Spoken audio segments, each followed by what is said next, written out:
ప్రతి దేవుని కార్యానికి ఒక ఆరంభం ఉంటుంది. కొన్ని కార్యాలు ఒక భవనంతో ప్రారంభమవుతాయి, కొన్ని కార్యాలు ఒక పెద్ద సమూహంతో మొదలవుతాయి. కానీ ఈ ప్రయాణం ప్రార్థనతో, విశ్వాసంతో, దేవుడిచ్చిన దర్శనంతో ప్రారంభమైంది. 1918వ సంవత్సరం కేరళలోని పచ్చని ప్రకృతి ఊడిలో కొబ్బరి చెట్ల మధ్య ప్రశాంతంగా నిలిచిన ఒక చిన్న గ్రామం.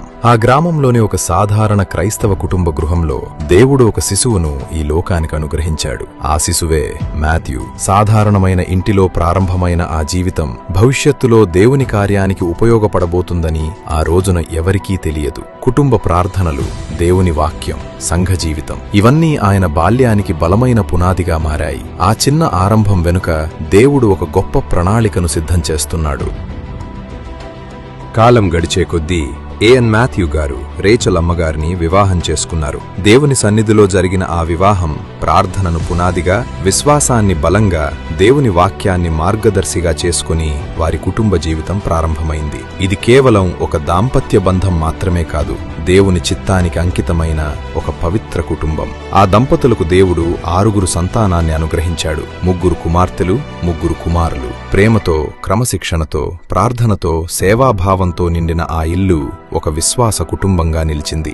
1943వ సంవత్సరం దేవుని పిలుపును హృదయంలో మోస్తూ ఏఎన్ మాథ్యూ గారు కేరళ నుంచి హైదరాబాద్ వైపు ఒక విశ్వాస ప్రయాణాన్ని ప్రారంభించారు. పరిచయమైన నేలను విడిచి తెలియని నగరాన్ని చేరేందుకు ఆయన ఆవిరి రైలులో ప్రయాణమయ్యారు. సుదీర్ఘమైన ఆ ప్రయాణంలో ఆయన హృదయంలో ఒకే లక్ష్యం నిలిచింది: సువార్తను ప్రకటించాలి, దేవుడు పంపిన చోట సేవ చేయాలి. రైలు హైదరాబాద్ చేరుకున్నప్పుడు ఏఎన్ మాథ్యూ గారు ఒక ప్రయాణికుడిగా మాత్రమే దిగలేదు, దేవుని కార్యం కోసం పంపబడిన ఒక సేవకుడిగా అడుగుపెట్టారు.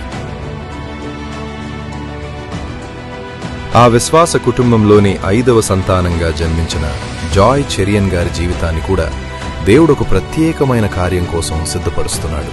కుటుంబ ప్రార్థనల మధ్య, దేవుని వాక్య ప్రభావంలో, విశ్వాస వాతావరణంలో పెరిగిన ఆమె హృదయంలో దేవుడు నిశ్శబ్దంగా ఒక దర్శనాన్ని రూపుదిద్దుతున్నాడు. చిన్న కుటుంబ ఆరాధనలో మొదలైన ఆ ప్రయాణం తరువాత అనేక హృదయాలను తాకే సేవగా విస్తరించింది. ప్రార్థనతో ప్రారంభమైన ఆ పిలుపు దేవుని కృపతో అనేక మందికి ఆదరణగా మారింది.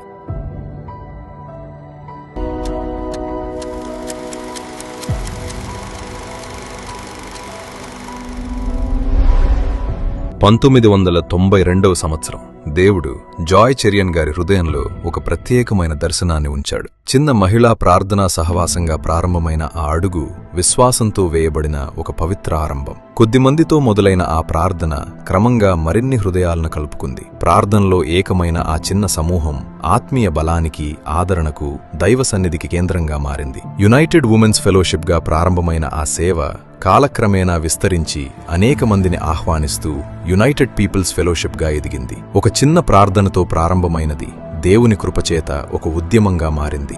సంవత్సరాలు గడిచే కొద్దీ ప్రార్థన విస్తరించింది, ఆరాధన బలపడింది, దేవుని వాక్యం అనేక హృదయాలను తాకింది. మహిళా సేవ, యువజన సేవ, పిల్లల సేవ, కుటుంబ సమావేశాలు, అవుట్ రీచ్ కార్యక్రమాలు, ప్రతి విభాగంలోనూ దేవుని కృప కార్యం చేసింది. అతిథి సేవకుల ద్వారా, వార్షికోత్సవ వేడుకల ద్వారా, మీడియా సేవ ద్వారా కూడా ఈ పరిచర్య మరింత విస్తరించింది. అనేక కుటుంబాలు బలపడ్డాయి, విరిగిన హృదయాలు ఆదరణ పొందాయి, తరాలు ప్రేరణ పొందాయి. ప్రార్థనగా ప్రారంభమైనది సేవగా విస్తరించింది, దేవుని మహిమకు సాక్ష్యంగా నిలిచింది. ముఖాలు మారాయి, కాలాలు మారాయి, వేదికలు మారాయి.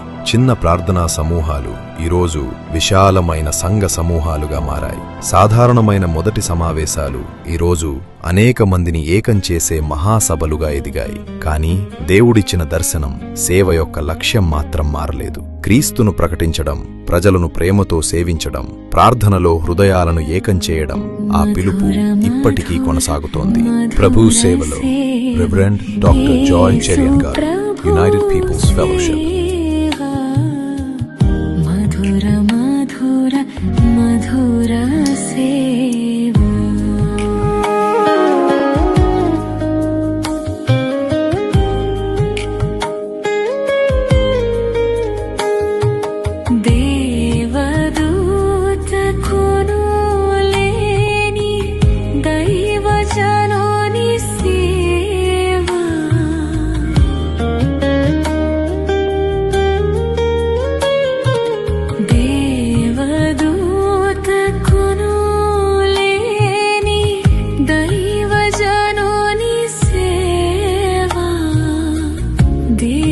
వసుతే నీ